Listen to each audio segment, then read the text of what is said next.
The fluorescent lights of Toronto General Hospital buzzed overhead as I lay on the operating table, trying to keep my breathing steady. At 63 years old, I'd faced down aggressive business competitors, survived 2 recessions, and buried both my parents. But nothing had prepared me for what I was about to discover during what should have been a routine colonoscopy. My name is Robert Ashford, and until that March morning in 2024, I thought I knew everything about my wife of 28 years. The sedation was taking hold, that familiar drowsy feeling creeping through my veins. Dr. Helena Petrov, the gastroenterologist my family physician had recommended, was adjusting something on her equipment. I could hear the quiet beeping of monitors, the rustle of surgical gowns, the muted conversation between medical staff. Then I heard her voice, lower than before, speaking to the surgical nurse. "Is his wife still in the waiting room?" "Yes, doctor. She's reading a magazine by the window." There was a pause. Then Dr. Petrov said something that made my blood turn to ice, even through the warming blanket draped over me. "Good. When we're finished here, I need you to give her this envelope. Make absolutely certain Robert doesn't see it. She needs to have it first. Do you understand? This is critical." I kept my eyes closed, kept my breathing even and slow. Every instinct screamed at me to sit up, to demand answers, but some deeper survival mechanism held me still. Through the haze of medication, one thought burned clear. What envelope? Why did my wife need to see something that I couldn't? "Understood, doctor," the nurse replied. "Should I bring it out before he's in recovery?" "Yes. As soon as he's stable but still under. Margaret needs time to prepare." Margaret. My wife. My partner of nearly 3 decades. The woman who'd stood beside me through the collapse of my first business, through the deaths of our parents, through raising our 2 sons. What could she possibly need to prepare for? The procedure continued, but I barely registered it. My mind was racing despite the sedation, cycling through possibilities, each more unsettling than the last.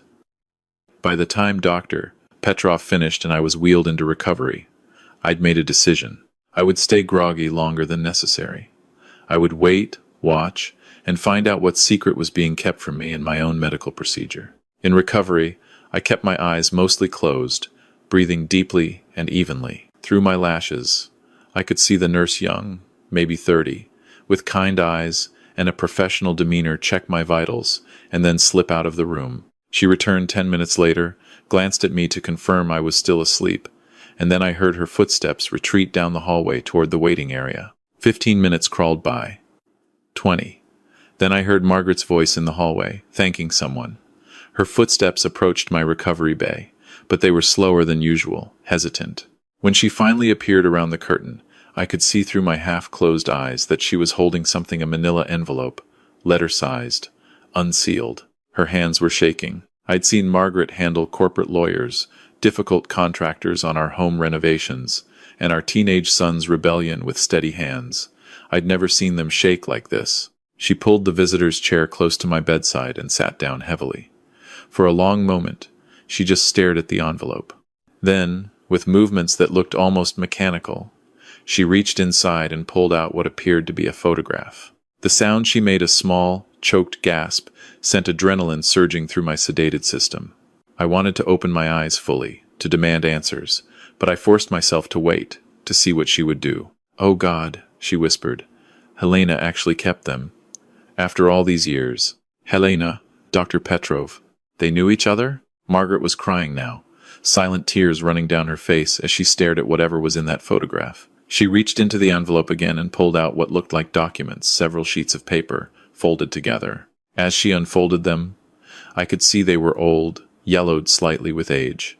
From my limited vantage point, I could make out what looked like a marriage certificate header. My heart began to pound so hard I worried the monitors would give me away. Margaret sat there for another 5 minutes, reading through the documents, occasionally wiping her eyes. Then she carefully placed everything back in the envelope, tucked it into her large purse, and composed herself.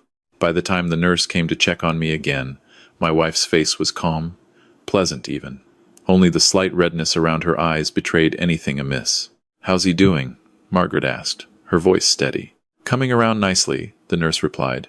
"Should be fully alert in about 20 minutes. "Good," Margaret said, and I could hear something in her voice I'd never heard before, a calculated coolness. I'll just step out to make a quick phone call before he wakes up. Can you let him know I'll be right back?" After she left, I finally allowed my eyes to open fully. The nurse smiled at me. "Welcome back, Mr. Ashford. How are you feeling?" "Groggy," I managed, which wasn't entirely a lie. "My wife? She'll be right back. Just stepped out to make a call. Let me get you some water." As soon as she left, I sat up slowly, fighting the remaining effects of the sedation. My mind was clearer now, focused by shock and confusion into something sharp and purposeful. A marriage certificate. Helena Petrov, a name Margaret had never mentioned in 28 years. An envelope that had to be kept secret from me. The pieces didn't fit together yet, but I knew one thing with absolute certainty.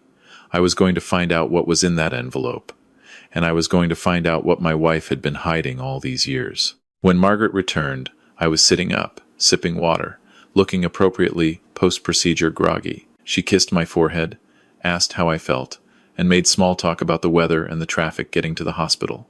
She was good, very good. If I hadn't witnessed her reaction to that envelope, I never would have suspected anything was wrong. Dr. Petrov said everything looked fine, Margaret told me as we waited for my discharge papers. No polyps, no concerns. She said you're healthy as a horse. That's good, I said carefully. She seems like a competent doctor. Have you ever met her before? She seemed to know you. It was a small test, subtle enough to be innocent curiosity. But I saw at a microsecond of hesitation, a tiny tightening around her eyes. "No, I don't think so," Margaret said smoothly. "Maybe she just has one of those faces. You know how it is." She was lying. After 28 years, I could read my wife's tells, subtle as they were. She was lying to my face, and she was doing it well. The drive home to our house in North York was quiet. Margaret chattered about needing to stop at the grocery store, about our son Michael calling from Vancouver, about the landscaping company coming next week. Normal, mundane things. But her purse, that expensive leather bag I'd bought her for Christmas 3 years ago, sat between us in the car like a bomb, containing whatever secrets Dr. Helena Petrov had decided I wasn't allowed to know. That night, after Margaret thought I was asleep, I heard her get up. Through the crack in the bathroom door, I watched her take the envelope from her purse and study its contents again. The way she held that photograph with both hands, as if it was something precious and terrible, at once told me this wasn't just a medical matter. This was personal. This was old. The next morning, I called my lawyer. Thomas Brennan had handled my business affairs for 15 years. He was discreet, thorough, and didn't ask unnecessary questions. When I told him I needed a private investigator, someone who could look into my wife's background quietly and efficiently, he gave me a name without hesitation. "Robert," he said carefully. "Are you sure about this?" Sometimes, it's better not to know." "I'm sure," I told him. "Someone gave my wife an envelope during my medical procedure yesterday. Whatever was in it, I wasn't supposed to see it. I need to know what my own wife is hiding from me." The investigator, a former RCMP officer named Sarah Chen, met me at a Tim Hortons near my office in downtown Toronto 2 days later. I gave her everything I knew: Margaret's full name, Margaret Louise Ashford, née Turner, her date of birth, her hometown of Thunder Bay, Ontario, and the name Helena Petrov. "Find out if they knew each other," I told Sarah. "Find out why a doctor would have documents she felt my wife needed to see in secret. Find out what my wife's been hiding for 28 years. Sarah looked at me with something like pity. "Mr. Ashford, in my experience, when medical professionals are involved in revealing old secrets, it usually means those secrets are about to come out anyway. Someone's trying to give your wife a chance to control the narrative." "Then I need to know the truth before she decides what story to tell me," I replied. It took Sarah less than a week. She met me at my office on a gray April morning, carrying a folder that looked far too thick for comfort. She closed the door behind her, sat down across from my desk, and said, "Mr. Ashford, how much do you know about your wife's life before she met you?" "We met in 1996, I said. "She was 29, working as an executive assistant at a consulting firm. She'd moved to Toronto from Thunder Bay 2 years earlier. She told me she'd never been married, had focused on her career." I paused. "That's what she told me." Sarah opened the folder. Margaret Louise Turner married Dr. Helena Petrov in Boston, Massachusetts in June 1994. At that time, Helena was completing her residency at Massachusetts General Hospital. The marriage lasted approximately 14 months. Divorce was finalized in August 1995. In Boston, the world seemed to tilt slightly. That's impossible. We met in 1996. She told me she'd never been married. There's more, Sarah said quietly. She pulled out a photograph, a wedding photo. A younger Margaret, maybe 27 or 28, wearing an elegant cream-colored suit, standing beside another woman in a matching ensemble. Both of them were beaming at the camera, holding hands. The woman beside Margaret was unmistakably a younger version of Dr. Helena Petrov. My wife had been married to a woman. My wife had been married before she met me. My wife had lied to me for 28 years. They met when Margaret was working as a medical administrative assistant in Boston, Sarah continued. According to divorce records, the marriage ended due to, and I'm quoting here, irreconcilable differences regarding family planning and lifestyle choices. Helena wanted children. Margaret didn't want to raise children in a same-sex household in the mid-1990s. The cultural climate was very different then. I stared at the photograph. This was my wife, the woman I'd shared a bed with for nearly 3 decades.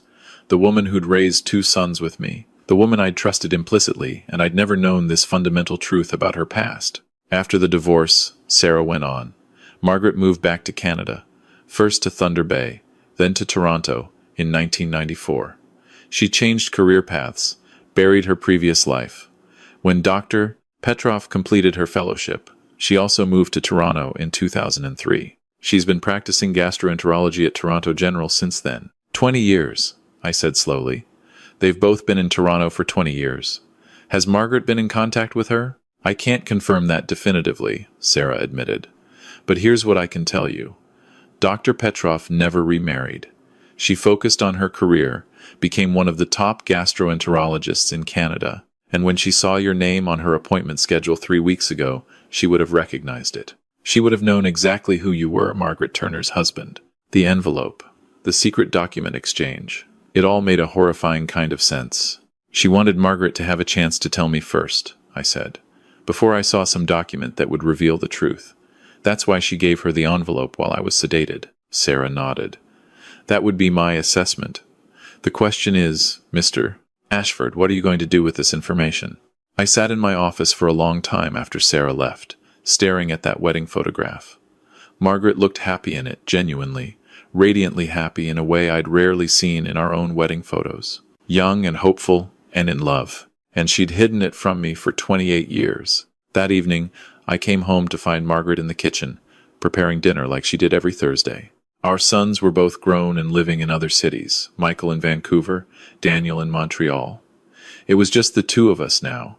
Had been for 5 years since Daniel left for university. 5 years of empty nest, of comfortable routines, of what I'd thought was hard-earned marital contentment. Margaret, I said quietly, setting my briefcase down. We need to talk. She froze, her back to me, one hand on the cutting board. Then she slowly set down the knife she'd been using and turned around. You know, she said, it wasn't a question. I know you were married before, to Dr. Helena Petrov, in Boston, and I know you lied to me for 28 years about it. The color drained from her face. She gripped the counter behind her for support. How did you? I wasn't as sedated as you thought during the procedure. I heard Helena tell the nurse to give you an envelope. I saw you read it. And then I hired an investigator because my own wife couldn't be honest with me. Margaret closed her eyes. When she opened them again, they were wet with tears. Robert, please, let me explain. Explain what, exactly? Explain how you lied about never being married? Explain how you hid a fundamental part of your identity? Explain how you've let me believe I knew you when I never really did? My voice was rising now. Years of trust cracking apart. What else have you lied about, Margaret? Our entire marriage? Our sons? Don't you dare, she said, her voice suddenly sharp. Don't you dare question our sons. They are yours biologically, completely, unquestionably yours. I have never betrayed you that way. Just every other way, I shot back. She flinched as if I'd slapped her. Then she pulled out a chair and sat down heavily at the kitchen table. You're right, she said quietly. You're absolutely right to be angry. But please, Robert, let me tell you the whole story. You deserve that much. I sat down across from her, my heart pounding with a mixture of rage and grief, and something that felt uncomfortably close to curiosity. Margaret took a shaky breath. I met Helena in 1993 at Mass General. I was working in the administrative office. She was a resident. We fell in love completely, intensely, in the way you do when you're young and you finally found someone who understands you. We got married the summer after she finished her residency. She twisted her wedding ring, my ring around her finger as she spoke. For about a year, we were happy. But then reality set in. This was 1994. Robert. Same-sex marriage wasn't legal in Canada yet.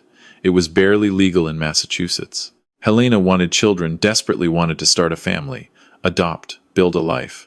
But I couldn't do it. I couldn't bring children into a world where they'd be ostracized for having two mothers, where we'd have to hide or fight every single day just to exist. So you left, I said. So I left, she confirmed. I broke both our hearts because I was a coward, because I couldn't be brave enough to live that life, even though I loved her. The divorce was devastating. I moved home to Thunder Bay, spent a year working in my father's hardware store, trying to figure out who I was. She looked up at me then, and I saw real pain in her eyes. When I moved to Toronto, I made a decision. I decided that part of my life was over, that I would live the life I'd been too afraid to live before, the conventional one, the easy one. And then I met you. Did you ever love me? I asked, the question burning in my throat. Or was I just convenient? I loved you, Margaret said fiercely. I love you still. Robert, you have to understand sexuality isn't always binary. I loved Helena. I love you. Both of those things can be true. You gave me the family I wanted without the fight I couldn't face. You gave me safety, stability, 2 beautiful sons. You gave me a good life. A life built on lies, I said bitterly. A life built on choices, she corrected. Choices I made because I was scared and flawed and human. Yes, I should have told you. I know that. But how do you tell your husband of 10 years that you were once married to a woman? How do you explain that at 20 years? At 28? When do you dismantle everything someone believes about you? How about at the beginning? I said. How about before I married you, when I could have made an informed decision about who I was committing my life to? She nodded, tears streaming down her face now. You're right. You're absolutely right. I was selfish and scared. I thought if I never told you, it would be like it never happened. Like I could just be Margaret Ashford and never have to be Margaret Petroff again. Why now? I asked. Why did Helena give you that envelope now, after all these years? Margaret pulled a tissue from her pocket and wiped her eyes. Because she's dying, Robert. She has pancreatic cancer, stage 4. She has maybe 6 months left, and she wanted to give me the chance to tell you myself before you found out some other way. Before her obituary ran in the papers mentioning her former spouse, and our sons asked questions. She was trying to protect me, one last time, even after everything I put her through. The anger that had been burning in my chest flickered and dimmed slightly. Not extinguished, not even close, but complicated now, by the image of a dying woman trying to spare her ex-wife pain, even decades after their divorce. She must really have loved you, I said quietly. She did, Margaret whispered. And I broke her heart. And then I built a new life and broke yours too, apparently. I'm very good at destroying things, Robert. We sat in silence for a long moment, the kitchen settling into shadow as the sun set outside our window. 28 years of marriage, reduced to this moment of brutal honesty. Finally, I said, I need time. I need to process this. I need to figure out if I can trust you again, if we can rebuild from this. I understand, Margaret said. Whatever you need. I'm going to stay at the condo downtown for a while, I told her. I owned a small investment property near the financial district, kept it for out-of-town business visitors. I'll call you when I'm ready to talk more. She nodded, not protesting. Robert, for what it's worth, I am truly, deeply sorry. You deserved better than this. You deserved the truth. I stood up and walked out of the house we'd shared for 23 years, leaving my wife crying at the kitchen table. As I drove toward downtown, my phone rang. It was Michael, our oldest son, calling from Vancouver. Hey, Dad, he said cheerfully. Just checking in. How'd the colonoscopy go? I almost laughed at the absurdity of it. It was revealing, I said, very revealing. Over the next few weeks, I told both of our sons what I'd discovered. Their reactions were markedly different. Daniel, our younger son at 24, was philosophical. I mean, it's weird, yeah, he said when I told him over coffee in Montreal. But Mom's always been Mom. This doesn't change who she is to us. She's still the woman who drove me to hockey practice at 6 a.m. every Saturday. She's still the person who talked me through my first heartbreak. She just has a more complicated past than we knew. Michael, older and more cynical at 26, was harder. She lied to you for my entire life, Dad. To all of us. That's not just complicated, that's betrayal. How are you supposed to trust her again? I don't know, I admitted. I honestly don't know. What I didn't tell either of them was that I'd reached out to Dr. Helena Petrov. It took me 2 weeks to work up the courage, but I finally called her office and asked if she'd be willing to meet with me outside of a medical context. To her credit, she agreed immediately. We met at a small cafe in the annex, away from the hospital, away from prying eyes. Helena looked older than she had in the surgical suite, thinner, with the telltale signs of chemotherapy, but her eyes were sharp and kind when she greeted me. "Mr. Ashford," she said, shaking my hand, "thank you for agreeing to meet." "I think I'm the one who should be thanking you," I said as we sat down. "You tried to give Margaret a chance to tell me the truth herself." Helena smiled sadly. "I'm not sure my methods were ideal. Medical ethics aside, it was probably inappropriate, but when I saw your name on my schedule, and I realized Margaret had never told you about our marriage, I couldn't let you find out by accident. She deserved better than that, even if I'm angry at her for how things ended between us." "Are you?" I asked. "Angry?" She considered the question, stirring sugar into her coffee. "I was, for many years, devastated, really. But time and terminal cancer have a way of putting things in perspective. Margaret made the choice she needed to make for herself, even if it destroyed me at the time. She couldn't be brave enough to live an openly gay life in the mid-90s, and I couldn't pretend to be something I wasn't. We were incompatible in a fundamental way, and staying married would have made us both miserable." "She said you wanted children," I ventured. Helena's face softened. "I did, very much. I never had them. My career took precedence, and then I never met anyone I wanted to build that life with after Margaret. But you have 2 sons with her. She got the family she wanted, just not with me." There was no bitterness in her voice, just a kind of wistful acceptance that made my chest ache. "Do you think she loves me?" I asked, and felt immediately foolish for asking this dying woman to reassure me about my own marriage. But Helena didn't laugh. She looked at me seriously and said, "I think Margaret loves safety and stability and the version of herself she gets to be with you. Whether that's the same as romantic love, that's something only you two can figure out. But I will tell you this. She did love me, truly and completely, and she gave that up because she was terrified of what that love would cost her. So yes, I think she's capable of loving you. The question is whether she loves you for who you are, or for what you represent." Those words haunted me for days afterward. What did I represent to Margaret? A shield against her own identity? A convenient facade? Or a genuine partner and companion? I thought about our 28 years together. The way she'd supported me through business failures and successes. The way she'd raised our sons with patience and wisdom. The way she'd held my hand at my father's funeral. The way she laughed at my terrible jokes. The way she still kissed me goodbye every morning, even after all these years. Were those things real? Or were they just the performance of a woman who decided to live a life that wasn't entirely her own? It took me 6 weeks to go back home. 6 weeks of living in the sterile investment condo, of therapy sessions, of long conversations with my sons, of sleepless nights, staring at the ceiling and wondering if my entire adult life had been based on a fundamental misunderstanding. When I finally walked back through the door of our North York house, Margaret was in the garden, planting tomatoes. It was late May, the weather finally warm enough for tender plants. She looked up when she heard the door, and I saw hope and fear war across her face. "Can we talk?" I asked. We sat on the back deck, the spring sunshine warm on our faces, and I told her what I'd decided. "I can't pretend this didn't happen," I said. "I can't just forget that you lied to me for 28 years. But I also can't pretend that those 28 years meant nothing. We built a life together, Margaret. We raised 2 good men. We had joy and sorrow and everything in between. That was real, even if it was built on an incomplete truth." She nodded, not speaking, letting me finish.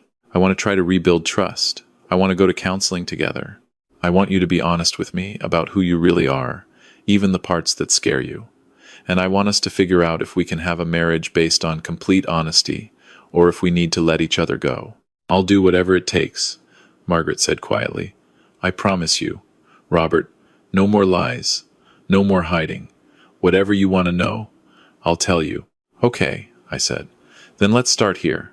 Are you still attracted to women? She took a deep breath. Yes. I'm bisexual, though I didn't have that language 30 years ago. I'm attracted to both men and women. I chose to be with you, and I've never cheated on you. Never even been tempted to. But yes, that part of me didn't just disappear when I married you. It hurt to hear, but it was honest. Thank you for telling me. We talked for hours that day, Margaret answering every question I asked, no matter how difficult. She told me about her first girlfriend in college, about the struggle to accept herself, about the joy and terror of falling in love with Helena, about the pain of choosing safety over authenticity. Do you regret it? I asked finally. The choice you made? She thought about it for a long time before answering. I regret lying to you. I regret not being brave enough to live my truth. But I don't regret my sons, and I don't regret the good parts of our marriage. I just wish I could have had all of it, the honesty and the family and the love. I wish I could have been braver. It's not too late, I told her. We can be honest now. We can figure out what our marriage looks like with all the cards on the table. That was 4 months ago. I won't lie and say it's been easy. Counseling has been painful, productive, and revelatory. I've learned things about my wife. I never knew her struggles with identity, her fears, her dreams she'd set aside. And she's learned things about me too, how deeply her deception cut, how much I value honesty above almost everything else, how willing I am to fight for our marriage if she meets me halfway. Margaret visited Helena 3 times before she died in July. I encouraged her to go, to make peace with that part of her past. She came home from the funeral red-eyed but calmer than I'd seen her in months. She forgave me, Margaret told me that night. At the end, she told me she forgave me for leaving, and she hoped I'd found happiness. She said she was glad I had you, that you seemed like a good man. I thought about Helena Petrov, a woman I'd met only once, who'd loved my wife long before I did, who'd tried to protect her, even while dying. She was right to love you, I said. You're worth loving, Margaret. Flaws and secrets and all. We're still rebuilding. Trust doesn't return overnight, and there are days when I look at Margaret and wonder what else I don't know. But there are also days when I look at her and see not just my wife of 28 years, but a complex, flawed human being who made difficult choices in a difficult time. A woman who's finally being honest with herself and with me about who she really is. Our sons have been supportive in their own ways. Daniel treats it as ancient history, something interesting but not particularly relevant to his relationship with his mother. Michael needed more time, more conversations, more reassurance that the mother he knew was still the same person. But they both came home for Thanksgiving, and we sat around our table as a family, and it felt both familiar and entirely new. If I could go back and tell my younger self what I'd discovered during that colonoscopy, would I? I honestly don't know. Part of me wishes I'd never heard Dr. Petrov's words to that nurse, never learned about the marriage Margaret had hidden. Ignorance was certainly more comfortable. But another part of me, the part that spent the last 4 months really talking to my wife, really knowing her for the first time, is grateful for the painful truth. Because you can't truly love someone you don't truly know. And I'm finally beginning to know Margaret, not just the careful version she presented for 28 years, but the whole, complicated, bisexual, scared, brave, flawed, loving woman she actually is. Is our marriage saved? I don't know yet. We're taking it one day at a time, one honest conversation at a time. But I do know this. Whatever happens, we're finally building something on truth instead of omission, and that has to count for something.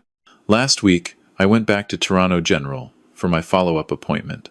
I requested a different gastroenterologist, not because I bear any ill will toward Helena's memory, but because some chapters need to close before new ones can begin. As I sat in the waiting room, I thought about that March morning 4 months ago, about hearing those fateful words through my anesthesia haze, about the envelope that changed everything, about the choices we make to protect ourselves and the collateral damage those choices create. And I thought about something my therapist told me last week. Robert, You can't change the past. You can't undo 28 years of half-truths. But you can decide how you move forward from here. You can decide whether to let this destroy you or to let it transform you into something more honest, even if that's painful. I choose transformation. I choose painful honesty over comfortable lies. I choose to know my wife completely, even if what I learn sometimes hurts. I choose to rebuild trust brick by difficult brick, because the alternative, walking away from 28 years without trying to salvage what's real, feels like a waste of all the love we did share, whatever its foundations. Margaret and I are planning a trip to Newfoundland next month, just the two of us. Neither of us has been there before. It seems fitting, somehow exploring new territory together, with no preconceptions, no hidden histories. Just two people in their 60s, trying to figure out if they can build something true from the rubble of revealed secrets. I don't know how this story ends. Maybe we make it, maybe we don't. Maybe trust can be rebuilt, maybe it can't. But I do know this. I'd rather live with difficult truths than comfortable lies.